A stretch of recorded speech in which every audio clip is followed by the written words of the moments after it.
안녕하세요. 오늘의 뉴스레터에 오신 걸 환영합니다. 한국은 선진 기술과 견고한 국방 산업을 바탕으로 전 세계적으로 존경받는 대량의 고품질 탄약 생산 능력을 입증해 왔습니다. 한국의 탄약 제품은 안정성과 높은 정확성을 보장할 뿐만 아니라 국방 산업의 지속적인 표준 향상과 혁신적인 개발을 향한 노력을 반영합니다. 이는 국가의 안전과 보호에 기여할 뿐만 아니라 신뢰할 수 있고 명성 높은 무기 제조 및 수출국으로서 한국의 국제적 위치를 확립합니다. 이러한 성공은 장기적인 연구 및 개발 과정과 정부 및 기업 간의 긴밀한 협력의 결과로 한국이 국내 수요를 충족시키는 것은 물론 지역 평화와 안보 유지에 기여할 수 있는 국제적 파트너를 지원할 능력을 보유하게 합니다. 우크라이나군이 바흐무트로 전진했다. 우린 주요 고지 일부를 점령했다. 한나 말리아르 우크라이나 국방부 차관. 우리는 이 반격 작전이 성공할 것이라고 믿는다. 미 제이크 설리번 백막관 국가안보보좌관.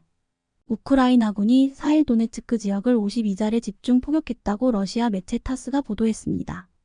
보도에 따르면 우크라이나군은 하루 만에 52차례 포격을 도내 330개의 각종 탄약을 퍼부었고 이로 인해 러시아가 점령한 도네츠크 내 5개 정착지가 포격을 받았다고 러시아 당국이 주장했습니다. 로이터 통신 등 외신에 따르면 우크라이나군은 노보도네츠크에서 최대 56km까지 진격했으며 정착지를 장막하기 위해 치열한 전투가 벌어지고 있다고 5일 보도했습니다. 말 그대로 지금 양측의 엄청난 화력전이 펼쳐지고 있습니다. 지난해 말 뉴욕타임스는 양측이 2차 세계대전 이후 볼 수 없었던 속도로 무기와 탄약을 북사르고 있다며 탄약을 얼마나 쏟아부을 수 있느냐가 우크라이나 항전에 있어서 결정적인 요인이 되고 있다고 분석했습니다. 우크라이나는 이번 대반격을 위해 미국으로부터 4천억 규모의 탄막과 무기를 지원받아 엄청난 화력전을 쏟아부으며 총력전을 예고했습니다. 미국과 우크라이나는 러시아에 점령당한 영토의 상당 부분을 회복해 협상력을 높인 상태에서 앞으로 러시아와의 평화협상에 나서는 것을 구상하고 있다고 했습니다. 그런데 이렇게 미국과 서방이 우크라이나의 대반격에 엄청난 무기와 탄약을 지원하자 지금 한국이 가장 큰 주목을 받고 있습니다.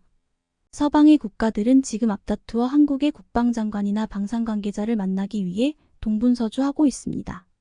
전쟁이 격렬해지고 장기화되면서 전쟁에서 승리하려면 가장 절실한 것이 탄막미라고 말하고 있는데 지금 우크라이나는 물론 각국의 부족한 탄약을 빠른 시일 내에 채워줄 수 있는 나라는 한국밖에 없기 때문입니다. 이번에 미국이 지원한 사전억 에너지의 무기와 탄약에는 분명 한국산이 있다고 의심을 받고 있는데 일각에서는 적어도 미국이 한국산 탄약으로 재워놓고 자국산 탄약을 대거 보냈을 겁니다라고 분석하고 있습니다. 지난해 전쟁 발발 이래 미국은 우크라이나에 200만 발 이상의 포탄을 지원해왔고 이유는 단약 22만 발을 제공했다고 밝혔습니다. 이는 미국의 한 달 생산량인 1만 5천 발로 감당하기에는 턱없이 부족하고 서방은 포탄 재고를 보충하기 위해서는 한국에서 탄약을 사오는 방법밖에 없다고 했습니다. 이미 미국은 지난해 11월 한국 정부로부터 155포탄 10만 발을 구매했고 올 2월에도 10만 발 추가 수출을 요청했습니다. 그리고 지난 3월 미국은 한국과 50만 발을 대여하는 계약을 체결했습니다.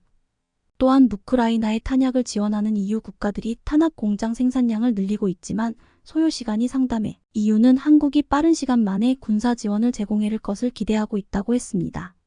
이와 관련 라몬 파제코 파르도 브뤼셀 자유대 안보외교 전략센터장은 EU와 미국 전역의 재고가 부족하기 때문에 재고를 보충할 뿐만 아니라 우크라이나에 직접 공급할 수 있는 탄약을 한국에서 찾고 있는 겁니다며 한국은 단기간에 탄약을 제공할 능력도 갖췄다고 말했습니다. 한국군의 기갑전력과 포병전력은 유럽의 나토 회원국 전체 물량보다 많고 자주포만 따진다면 미국보다도 한국이 많이 가지고 있습니다. 이 때문에 한국은 가장 큰 탄약 비축 물량을 보유하고 있고 비교할 수 없는 엄청난 탄약 생산 능력을 가진 국가로 알려져 있습니다. 언론에 공개된 주정지로 따지면 한국이 보유한 105포탄은 막 340만 발, 155포탄도 300만 발에 근접하는 것으로 알려져 있습니다. 유럽이 1년 동안 생산할 수 있는 탄약 생산량이 30만 발에 불과한데 한국의 보유량은 엄청난 수준입니다. 이렇게 막대한 물량의 포탄을 가지고 있지만 전면 전시 한국군의 전시 포탄 재고량은 일주일 분량에 불과합니다. 포탄도 유효기간이 있어서 미리 만들어 놓으면 정확성이 떨어지기에 미정도를 보유하고 있는 것인데 한국은 보유량 못지않게 세계 최고의 생산 능력까지 가지고 있습니다. 나토 회원국은 재래식 무기 생산 시설이 거의 없고 미국도 첨단 무기 생산 시설에 집중하면서 재래식 무기를 등한시에 155포탄 생산량이 한 달에 1만 발밖에 되지 못한다고 했습니다. 하지만 현재 한국의 풍산에 설비해서 생산할 수 있는 탄막량이 월 20만 발 정도로 보고 있는데 155포탄은 한화에서도 만들기 때문에 한 달 생산량은 엄청날 것이라고 했습니다. 일각에서는 고려화공까지 주가하면 월 30만 발까지도 가능할 것이라고 말했습니다. 또한 풍산에서 만드는 소총과 기관총 탄약을 포합해 각종 포탄을 총합하면 연간 1억 발의 탄약을 생산하고 있다고 했습니다. 이번 대반격에서 한국의 탄약이 가장 큰 역할을 할 것이라는 말도 돌고 있습니다. 이번 우크라이나 반격의 선봉장이 된다는 47독립 기계화 여단은 러시아 전자 T-72를 격파할 수 있는 브래들리 장감차로 무장하고 훈련받았다고 했습니다. 경량 탱크급 전투 역량을 가진 브래들리 장갑차는 TOW 대전차 미사일이 장착된 탱크 킬러로 알려져 있는데 이번에 미국은 브래들리 장갑차를 지원해 러시아 탱크 부대에 천적을 보냈다고 했습니다. 25기관포와 TOW 대전자 미사일로 무장한 브래들리는 전차를 파괴한 실전 기목을 가진 유일한 전투 차량인데 미국이 결국 이 같은 지원을 할 수 있는 이유 중 하나로 한국의 탄약으로 비축량을 채웠기 때문이라고 했습니다. 얼마 전 우크라이나의 한 지휘관은 뉴욕타임스의 러시마의 T-90 탱크를 불능화했지만 3부에서 포탄을 아끼라고 해서 파괴할 수 없었다고 말했습니다. 지금 포탄이 부족해서 러시아의 탱크를 잡고도 파괴할 수도 없는 상황이 되고 있다는 것입니다. 특히 러시아 전자를 파괴하는 휴대용 미사일로 유명한 제블린 제벌런도 부족한데 제블린을 생산하는 미국의 대표적인 방위산 업체인 레이시언과 록히드 마틴 측은 갑자기 양산 보호할 수 있는 마법은 없으며 망사는 2026년이 돼야 가능하다고 말했습니다. 미국은 자국의 기업들이 긴급 지원이 안 된다고 하자 한국에게 눈을 돌렸습니다. 월스트리트 저널은 한국의 무기 지원이 빠르게 죽고 있는 미군 포탄 재고를 더 건드리지 않고도 미국이 우크라이나에 무기를 공급할 수 있게 해줄 것이라고 했는데 이번 브래들리 장갑차를 비롯한 대규모 화력 지원이 바로 한국의 존재 없이는 할 수 없었을 것으로 보았습니다. 군사 전문가들은 한국은 우크라이나의 살상 무기 지원 금지 정책과 충돌한다면 미국과 나토 회원국 무기 재고를 재워주는 밥식으로 한국이 기여할 수 있다고 말해왔습니다. 결국 지금 미국과 EU 모두 탄약을 확보하기 위해 한국만을 바라보고 있습니다. 최근 이종섭 국방부 장관이 바빠지고 있는데 싱가포르에서 열리는 제20자 아시아안보회의에서 네덜란드, EU, 캐나다, 독일 국방수장과 연쇄회동을 가졌습니다. 또한 5일 방한하는 폴란드 국방부 장관을 만난다고 했습니다. 유럽의회는 지난 1일 탄약 생산량을 늘리기 위해 방산업계, 유럽연합 EU 기금을 지원하는 것을 골자로 한 탄약 생산 지원법 ASAP를 통과시켰습니다. EU 집행위원회가 발의한 이 법안은 EU가 우크라이나에 12개월에 걸쳐 탄약 100만 발을 지원하기로 한 약속을 신속하게 이행하기 위한 노력의 하나로 추진됐다고 했습니다. 법안 명칭 약자를 가능한 한 빨리 as soon as possible를 뜻하는 영어 줄임말과 동일하게 지은 것도 하루라도 빨리 탄약을 생산해 확보해야 한다는 엄원을 담아낸 것입니다.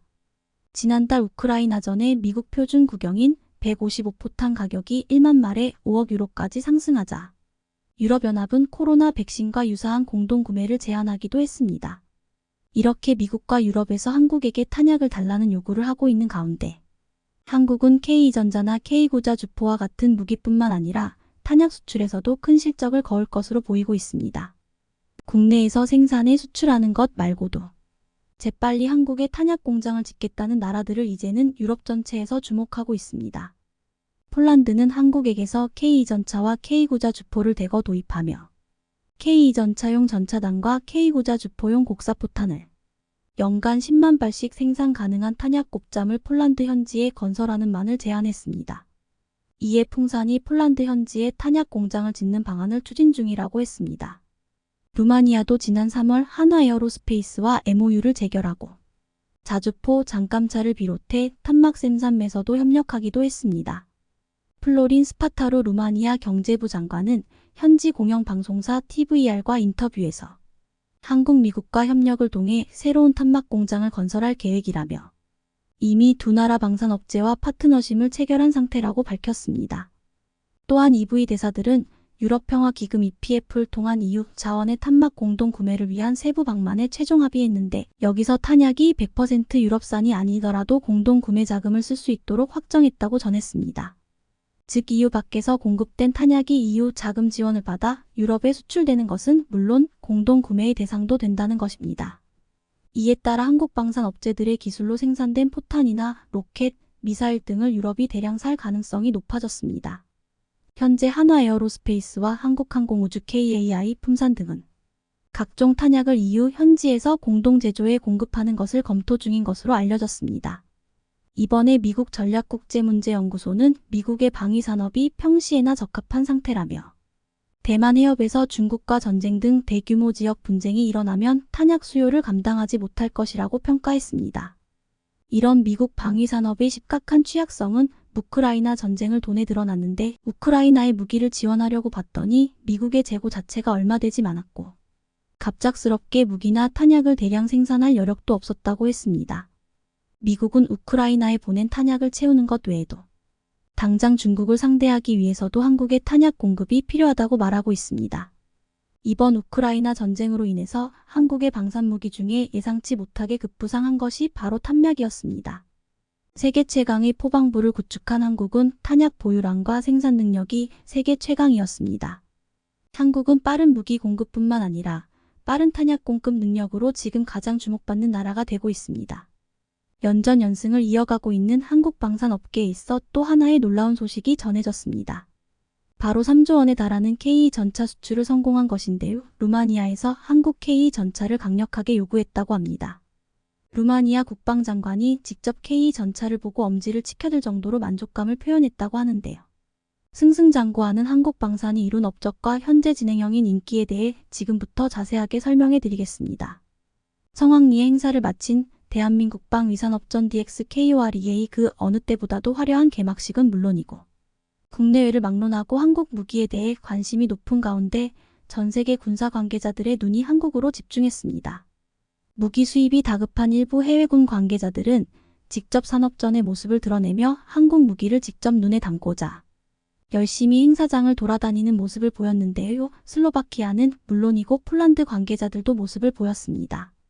그 중에서도 루마니아 국방부 장관은 깊은 관심을 보였는데요. 그가 특히 눈길을 준 한국 무기는 바로 K2 전차였습니다. K2를 생산하는 현대로템 부스에 직접 모습을 드러내며 꼼꼼하게 모든 부분을 관찰했다고 하죠. 바실레 든쿠 루마니아 국방부 장관은 K2 전차 설명을 듣고 실물을 직접 다 만져본 이후에 침묵에 잠겼다고 합니다. 그리고 이내 엄지를 치켜들며 만족했다고 하는데요. 놀랍게도 바실레 든쿠 장관은 며칠 후 깜짝 놀랄만한 발표를 하게 됩니다. K2 전차 도입을 위한 추진 의향서를 한국과 작성한 것인데요. 한국 고위급 회담을 연 루마니아 국방부 장관은 날이 갈수록 위태로운 국제 상황에 한국의 도움이 필요하다고 요청했습니다. 특히나 루마니아 국경지대를 위협하며 러시아 군대가 모습을 드러내는 한편 대규모 동원령까지 내린 러시아가 다른 국가까지 침범할 수 있다는 메시지를 전했기 때문에 루마니아 입장에서는 강력한 무기가 필요한 상황. 그런 와중에 옆 국가인 폴란드가 한국 무기를 급하게 구매하면서 루마니아는 한국 무기 도입을 진지하게 고려했습니다. 그는 강력한 한국 무기만 있으면 러시아를 물리칠 수 있다고 생각했죠. 약 3조 원에 달하는 방산 무기 계약에 대해 적극적으로 나선 루마니아는 K2 전차 외에도 K9 자주포에 대해서 관심을 보였다고 하는데요. 되도록이면 한국 무기 패키지 딜을 하고 싶다는 의사를 보이며 폴란드와 비슷한 형태로 계약이 진행 중인 것이 알려졌습니다. 한국 무기에 대한 대단한 신뢰를 보인 것이라 할 수 있는데요. 여러 가지 요소가 있지만 패키지 딜을 통해 다수의 무기를 싼 값에 빠르게 수입할 수 있다는 장점이 루마니아 입장에서 계약을 서두른 이유라 할 수 있는데요. 게다가 인접 국가인 폴란드와 슬로바키아 역시 한국 무기 수입을 원하며 향후 부품 수입과 기술 이전 논의가 진행될 경우 이들 국가와 협력해 부품 수급 및 정비에 있어 규모의 경제를 누릴 수 있다는 점 역시 주요했다는 분석도 나오는데요. 폴란드로 시작된 방산 협력이 도미노 효과를 일으켜 주변 국가에도 퍼지면서 다른 국가 무기를 구입하는 것보다 한국 무기를 구입하는 것이 더 이득이라는 결론이 나온 것입니다. 현지 생산 공장 및 협력에 있어서 같은 무기 체계를 공유하는 국가들일 경우 부지 선정에 있어서 여러 곳을 염두하고 공장 설립을 추진할 수 있기에 한국 방산 기업들 입장에서도 더욱 유리한 조건이 아닐 수 없습니다. 이웃 국가인 독일 레오파르트 전차 도입을 생각해도 됐지만 루마니아 입장에서 한국 무기를 선택한 것은 바로 빠른 생산에 있는데요. 현재 동원령을 내리며 빠른 수의 군인 확충을 목표로 한 러시아가 무슨 짓을 저지를 수 있을지 모르기 때문에 루마니아 입장에서는 전차 수입을 마냥 기다릴 수 없는 상황입니다. 그렇기에 가성비 면에서 전 세계 최고를 자랑하고 납기일 완벽 준수와 기술 이전에 있어 완벽한 이전을 자랑하는 대한민국 무기를 루마니아 입장에서는 거부할 이유가 없던 것이죠. 하지만 모든 조건이 완벽해 보인 K전차 도입에 있어 루마니아는 상당한 고민을 해야 했다고 합니다. 특히 기존 전차들이 소련제라는 점이 큰 고민이었다고 하죠. 루마니아의 현재 주력 전차는 구소련 시절 제작된 T-55AM 전차입니다. 1세대 전차인 이 전차는 소련을 포함해 동유럽권에서는 베스트셀러 제품으로 큰 인기를 누린 제품입니다. 전면 장갑 200 주포 구경 100 최대 속도 48kmh를 자랑하며 무게도 36톤가량으로 동유럽 환경에서 무리 없이 작동되는 전차입니다. 게다가 구형 포탑은 어느 방향에서든 큰 경사각도를 확보할 수 있어 포격 시 사거리 확보에 용이하다는 특징을 지니고 있습니다. 전면 장갑 역시 현재 기준으로도 포탄을 튕겨내거나 막아낼 수 있을 정도로 비교적 높은 방어력을 가진 제품인데요. 무엇보다 적은 엔진 출력으로도 상당한 기동성을 갖춘 제품이라는 점이 이 전차가 동구권에서 인기를 누리게 한 이유였습니다. 루마니아 역시 구소련 제품인 T-55AM을 도입했죠. 그러나 갈수록 문제점이 발견되면서 루마니아 입장에서는 T-55AM 제품을 대체할 새 전차 사업이 시급해졌습니다. T-55는 명중률 차원에서 최악의 물건이었던 것인데요. 1000M 이상만 떨어져도 명중률이 급격히 떨어지는 모습을 보이며 전차로서 결격 사유가 분명한 제품이었던 것이죠. 게다가 방어력을 높이면서 거주성을 낮추는 최악의 실수를 저지른 것인데요. 장갑을 증강하면서 전체적인 최적을 감소시킨 것입니다. 차내 여유 용적이 극단적으로 감소한 덕분에 운용하는 사수들은 T-55의 좁은 실내에서 고동을 받아야 했죠. 게다가 최적이 줄어들면서 보조 무장과 기타 무장을 갖출 수 없게 되면서 드론이 날아다니는 현대전에서 아무런 쓸모를 보일 수 없는 물건이 되었습니다. 결국 루마니아는 신사업을 통해 전차 수입을 고민했습니다. 이때 루마니아는 빠른 배치와 적응을 위해 소련제 디자인과 무기 체계를 계승한 러시아산 무기를 고려했다고 합니다. 기존 T-55AM 무기에 익숙한 루마니아 병사들을 위한 처사였죠. 하지만 정치적인 문제가 개입되었습니다. 러시아와 루마니아는 오랜 앙금을 지닌 국가로 루마니아 입장에서는 러시아 무기를 받는 것은 적의 무기를 수입하는 것이기에 탐탁치 않아 했습니다. 과거 루마니아 왕국의 영토였던 몰도바를 러시아 제국이 강제로 병합해 몰도바가 루마니아로부터 떨어져 나갔던 적이 있습니다. 이 사실에 항상 분노한 루마니아인들은 러시아를 경원시했는데요. 무기 도입에 있어서도 이는 마찬가지였습니다. 아무리 급하다고 해도 러시아 무기는 받지 말자는 의견이 있었기에 루마니아는 결국 사업 방향을 다른 곳으로 들게 됩니다. 가장 먼저 고려한 대안은 독일이었죠. 그러나 독일 전차는 성능은 확실한 반면 너무나도 늦게 나오고 비쌀 뿐더러 시설 및 부품 이전에 대해 악명이 높았습니다. 결국 루마니아는 독일 전차를 포기해야 했는데요. 그 순간 운명처럼 찾아온 국가가 바로 대한민국이었다고 합니다. 너무나도 루마니아 조건에 딱 들어맞는 조건을 갖춘 대한민국에 루마니아는 계약을 거절할 이유가 없었죠. 폴란드의 K전차 납품을 위해 일정을 서두르고 있던 현대로템은 루마니아 계약 체결까지 이어지면서 더욱 바쁜 나날을 보내며 일정 맞추는 일이 시급해졌습니다. 폴란드가 1차 물량 시기를 앞당기자고 제안하며 빠른 전차 수입을 원하는 한편 루마니아도 폴란드 이전과 더불어 루마니아도 빠른 물량을 받을 수 있게 조치해달라는 부탁을 하면서 현대로템을 향해 끊임없이 구애하는 상황. 덕분에 현대로템은 일손이 부족해 세 자릿수 규모의 특별 채용은 물론 경력직과 신규 직원 채용에 나서는 모습을 보였습니다. 올해 상반기 250명 채용에 이어 하반기에도 엄청난 채용을 계획하는 등 일손을 충당하기 위해 인력 모집에 열을 올리고 있죠. 그러나 현재 충원되는 인력만으로 감당하기 어려울 전망인데요. 이미 슬로바키아에서도 K전차에 대한 논의가 있는 한편 리투아니아에서도 빌리우스 세메스카 국방부 차관이 신범철 국방부 차관과 만난 자리에서 방산 수입 및 논의를 했다고 합니다. 한국 육군의 대규모 기동 화력 시험에 참여했던 그는 실제 훈련에서 보여준 한국군의 화력에 깊은 감명을 받았다고 하고 양국 사이의 방산 협력 강화를 위한 구체적인 논의를 했다고 합니다. 여기서도 마찬가지로 한국 K 전차를 언급했다고 하는데요. 파키스탄과 사우디아라비아 등 중동 지역 국가들에서도 K 전차를 탐냈다는 이야기가 나오고 있습니다. 그 중에서도 가장 구체적인 수량 논의까지 나오고 있는 곳이 이집트로 알려져 있는데요. 이미 작년 2021년 이집트 방산 전시회 기간에 K고 자주포는 물론 K 전차에 관해 공동 생산과 기술 협의에 대해 논의하면서 한국 전차 수입에 굉장한 열의를 보여준 바 있었는데요. 엘디바 원전 사업과 관련 이집트가 성의를 보여주면서 한국 역시 이집트에게 큰 선물을 할 것이라는 분석이 지배적입니다.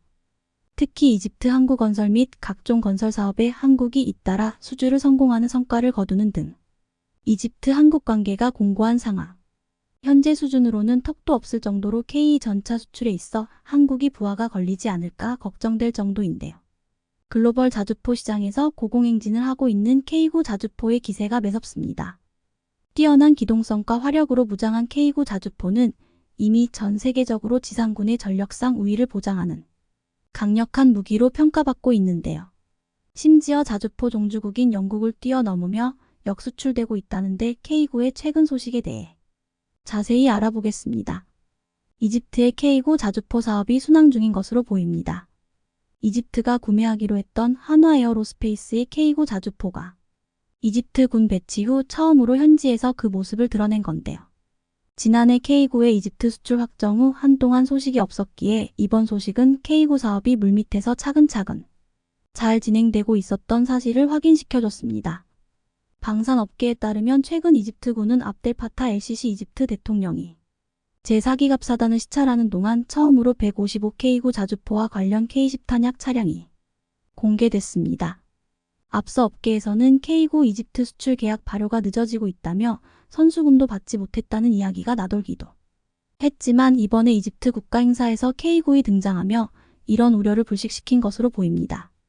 앞서 작년 2월 한화에어로스페이스는 이집트에 2조 원 규모의 K구 수출에 성공했는데 이집트는 K구 자주포 200문가량을 한국 수출입은행 돈을 대여해 구매하는 조건이었습니다. 또한 한화에어로스페이스는 이집트와 K구 자주포를 공동 생산하기로 했는데 공동 제작은 이집트 현지에서 이뤄질 것이라고 했었습니다. 하지만 지난 9월 중으로 예정됐던 이집트와 K구 수출 계약 발효가 늦어지는 등 2조 원대 계약이 물발되는 것 아니냐는 우려의 목소리가 잠시 나오기도 했는데요. 일반적으로 계약이 발효되기 위해선 국가의 기술 수출 승인과 계약 이행 보증이 선행돼야 하는데 수출 승인이 지연됐기 때문입니다. 그런데 사실 방산업계에선 K구 이집트 수출에 본 계약 발효가 늦어진 원인으로 기술 수출 승인이 늦어지는 걸 이유로 꼽았었습니다. 그것도 그럴 것이 K구의 이집트 수출 계약 당시엔 기술 수출 협의회를 열어 기술 이전 범위를 승인받는 절차를 생략했기 때문인데 본계약을 체결하고 나서야 기술 이전이 가능한지 검토하게 된 겁니다. 하지만 이번에 이집트군 행사에서 K구 에이리지와이로 지라벨이 붙은 자주포가 주인공으로 등장하는 등 외부에 공개되면서 다시 한번 K구이 전 세계 방산 지시장에서 최강자의 면모를 드러냈습니다. 퍼레이드에서는 미국산 중거리 지대공 미사일 호크와 단거리 방공 미사일인 토르-M2 포병 시스템 쉴카 등도 대거 등장했는데 K구이 그 중심에 있음을 상기시켜줬습니다. 사실 이집트가 K구를 구매한 여러 이유 중 하나로 저렴한 가격도 있지만 이것 말고도 자주포 성능과 정비의 신뢰도가 다른 나라 무기보다 절대적으로 우수하기 때문입니다. 실제로 K구는 이집트 현지 시험에서 1km 떨어진 곳에 있는 전차 크기의 작은 표적을 마치며 성능을 입증하며 이집트군 관계자들의 마음을 빼앗았습니다. 당시 K구는 15km 밖 해상에 떠있는 부표를 타격하기도 했는데 이는 K구로 적 전차나 벙커를 조준해 파괴할 수 있다는 방증입니다. 적 전차나 벙커를 조준해 파괴할 수 있다는 방증입니다. 이런 이유로 이집트에선 여러 절차가 있지만 어떻게든 이른 시일 내에 K구 계약을 마무리하려고 물밑에서 엄청나게 작업을 했을 텐데요. 특히나 이스라엘과 하마스 전쟁으로 인해 중동 정세가 위태로운 가운데 이집트 또한 안보 위기를 겪고 있는 등 이로 인해 최근 K구를 최초로 실전 배치했다는 소식이 전해졌습니다.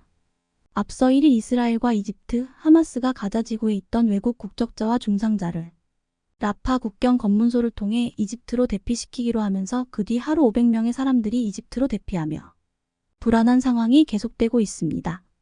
123일원 가운데 최근 공개된 이스라엘 정부국 문건 중 가자지구 난민 230만 명을 이집트 시나이 반도로 몰아내기 위한 시나리오가 존재했다는 사실이 드러나면서 이집트를 화나게 만들었는데요. 해당 이야기를 전해들은 이집트군은 곧바로 가자지구로 향하는 라파 국경 인근에 탱크와 장갑차 수십 대를 급파하며 대응에 나섰습니다.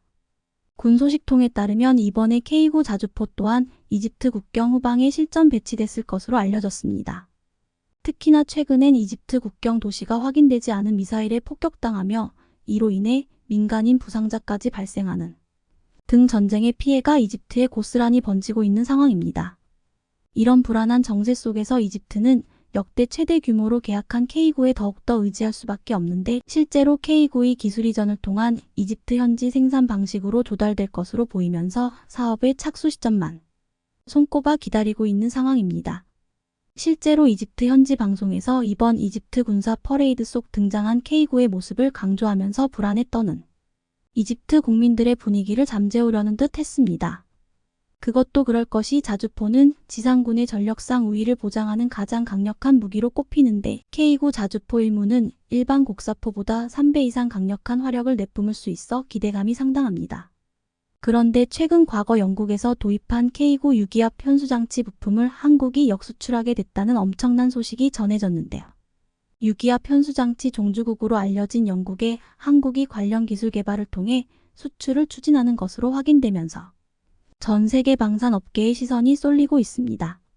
방산업계에 따르면 얼마 전 방사청은 내부 문건을 통해 자주포형 현수장치 핵심 기술과 부품을 영국에 수출하기 위한 기술 이전 승인 검토 결과 내용을 공개했습니다.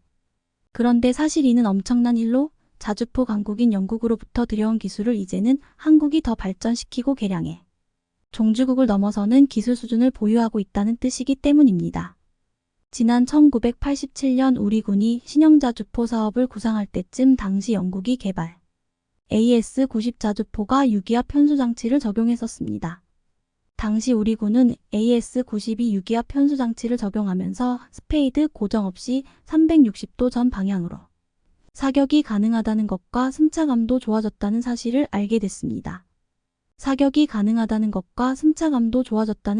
알게 됐습니다.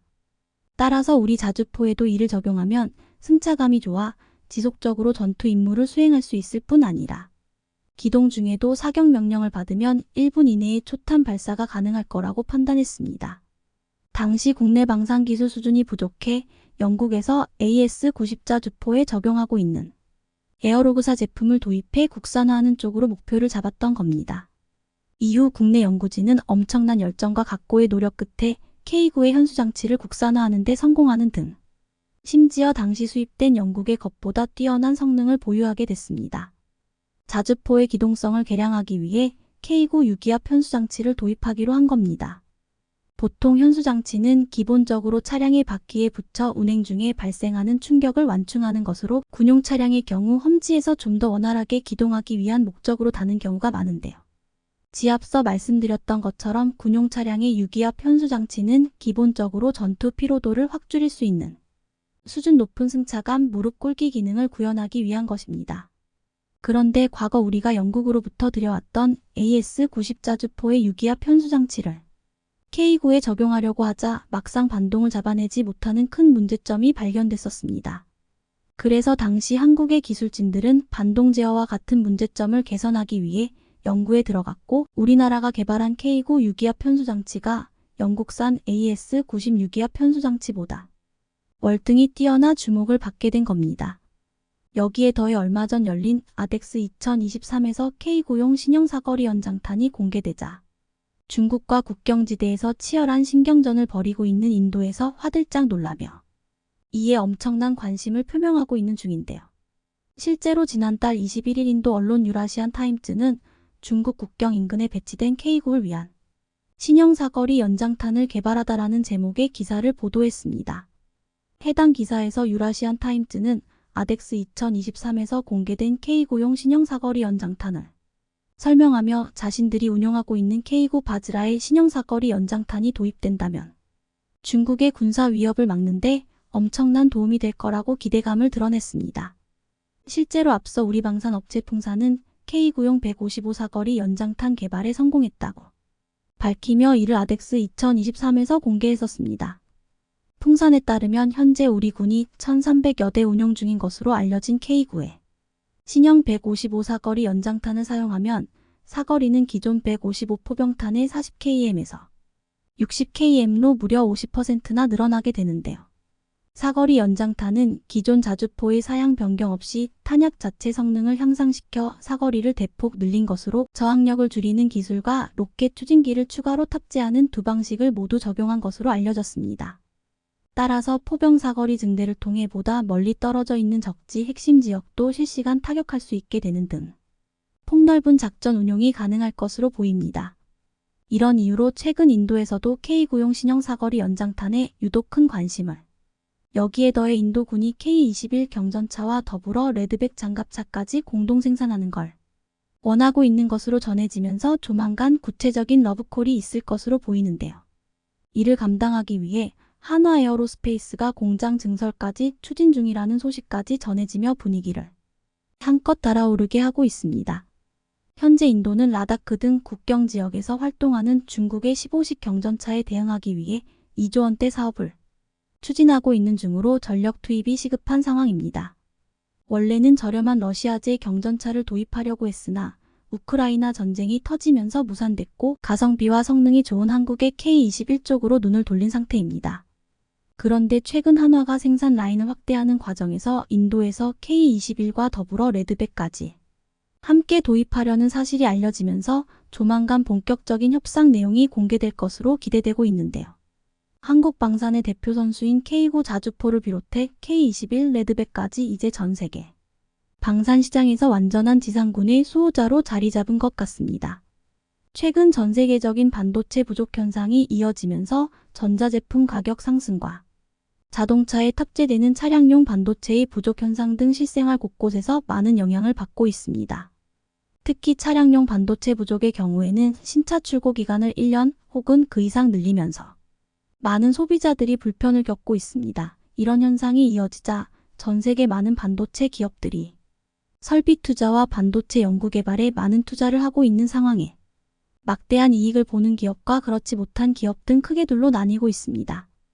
대표적으로 한국의 삼성전자부터 대만의 TSMC까지 아시아를 대표하는 파운드리와 종합 반도체 기업들은 큰 이익을 얻고 있으며 막대한 실적 증가와 주가 상승까지 긍정적인 상황이 이어지고 있습니다.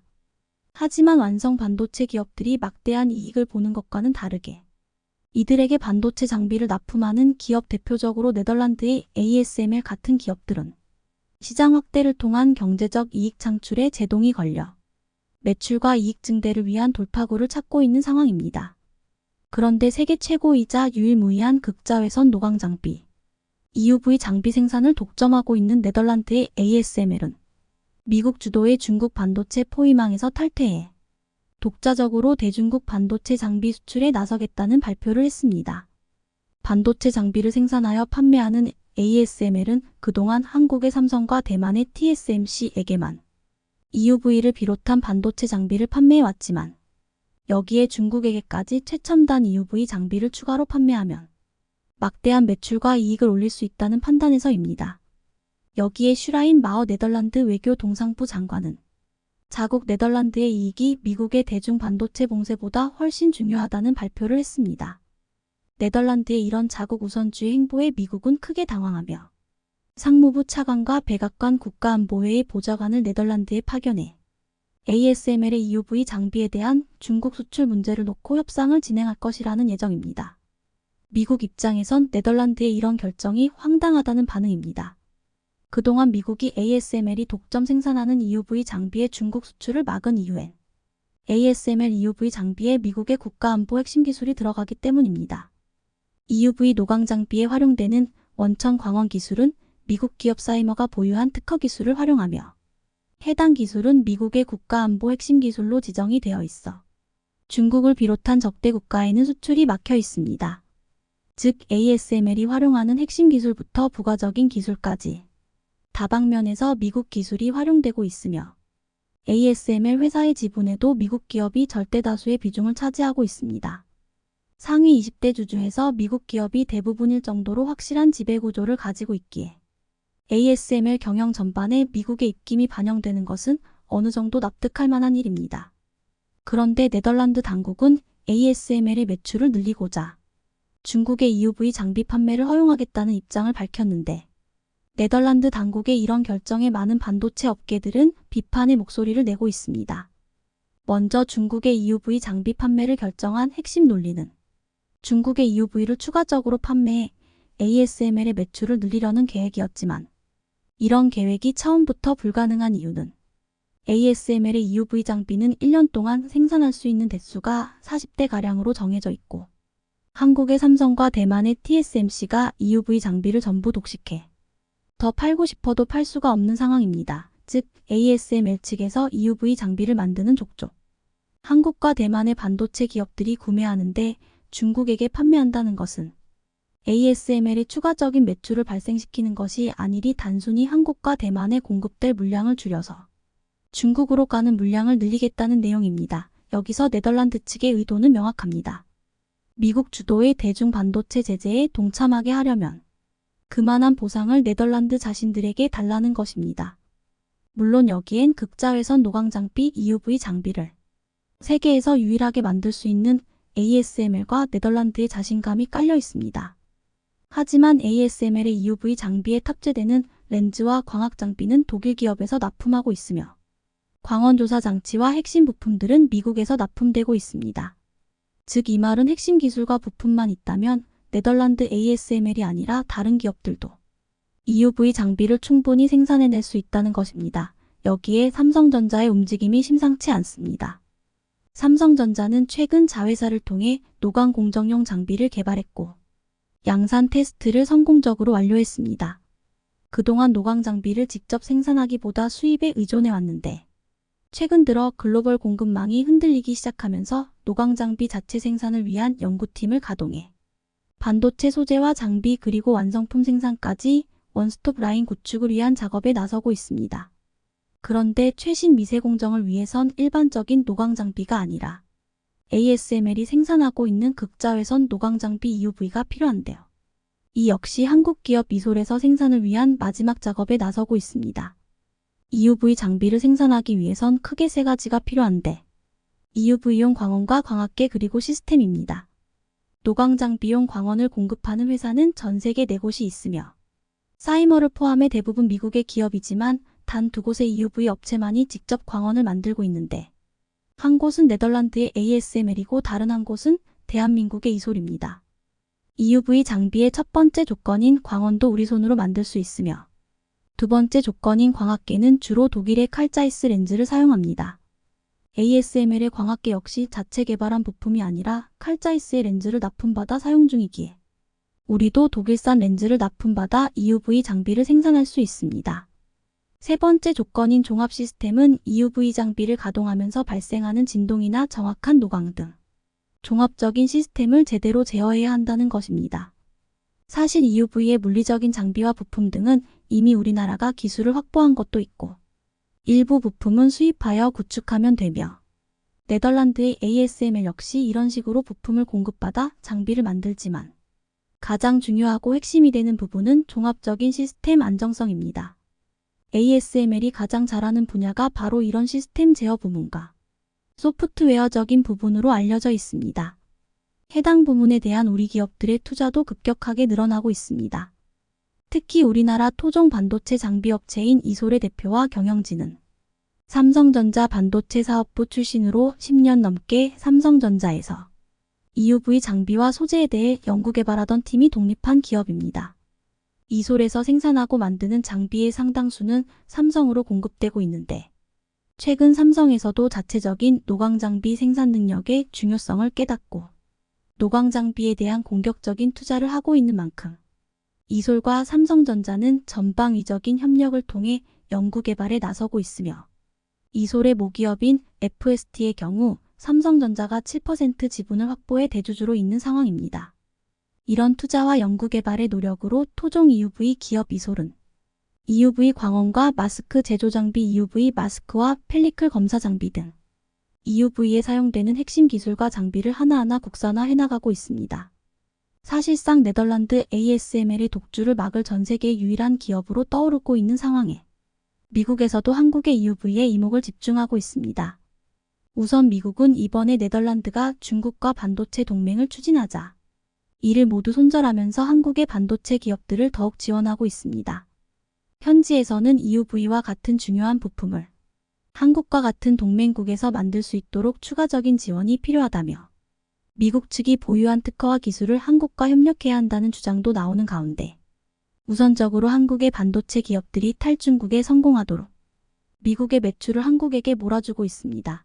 2022년 올해 막바지 삼성전자와 SK하이닉스는 매출 구조가 급변했다는 발표를 했습니다. 중국 내 매출은 4조가 줄은 반면 중국에서 줄은 것보다 더욱 많은 4조 8천억의 매출이 미국에서 발생했다는 것입니다. 이를 통해 각각 삼성과 SK하이닉스의 중국 의존도가 감소하고 있고 미국 의존도가 급상승하고 있습니다. SK하이닉스의 경우 미국 매출 비중이 60%에 달하며 삼성전자의 경우 45%에 달하는 상황으로 한국의 반도체 기업들이 탈중국에 성공해 미국으로 매출처를 발빠르게 옮겨가고 있습니다. 시장 상황이 이렇게 돌아갈수록 중국 내 반도체 공급난은 더욱 심해지고 있습니다. 그 결과 중국에 얼마 있지도 않은 반도체 기업들은 최신의 EUV 장비는커녕 구형 노광 장비를 통해 구형의 반도체를 생산하고 있으며 이런 반도체를 스마트폰과 전자기기 등 첨단 제품에 탑재하고 있습니다. 특히 네덜란드의 ASML은 미국을 향해 최신식 EUV 노광 장비가 아니더라도 구형의 노광 장비를 팔 수 있도록 규제를 해제해달라는 움직임이 나오고 있습니다. 생산량의 한계로 EUV는 1년에 40대밖에 만들지 못하며 그마저도 삼성과 TSMC가 몇 년치 물량을 선주문해 이미 매출의 최대치를 확보해 놓은 상태이지만 이런 와중에 구형의 노광 장비까지 중국에 팔아서 이익을 내보겠다는 뜻입니다. 만약 ASML이 노광 장비나 EUV를 중국에 판매한다면 한국과 대만이 주도하던 글로벌 반도체 패권이 중국으로 넘어가거나 위태로워질 가능성이 있습니다. 삼성이나 TSMC는 글로벌 기업으로서 국가 보조금이 경영의 주요한 수단이 아니지만 중국의 반도체 기업들은 상당수가 국유 기업이며 국가 보조금과 세금으로 운영되고 있습니다.